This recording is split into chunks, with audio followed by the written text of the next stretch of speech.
Sa inyong lahat, nandito po tayo ngayon sa aking gulayan. Kung tawagin ay garden gulayan. Nandito po si Kapitan Penoy, kasama po niya ang kanyang asawa at ang kanyang anak.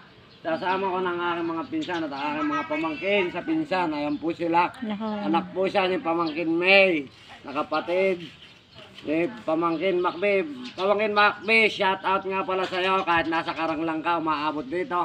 Ang tulong na binibigay mo sa iyong amain, ito ako ngayon, ito, at ako yung magpapataba na muna, pansamantala ko munang puputulin ang pagbabati.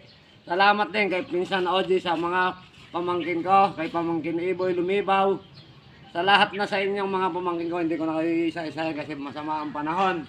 Medyo madilim ang kalangitan, kaya apurahin ko na po ang aking trabaho para sa ganung paraan po matapos ko po ang aking papatabahan. Ito na po tayo ngayon.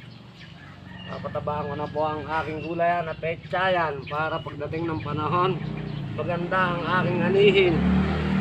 Para lang din po mga anak natin yan, pag pinapakain natin, tinutustusan natin ng pagkain, sila po lalaki ng maayos para gumanda ang kanilang katawan at ang kanilang pag-iisip, makondisyon. Parang ganun din po ang gulay.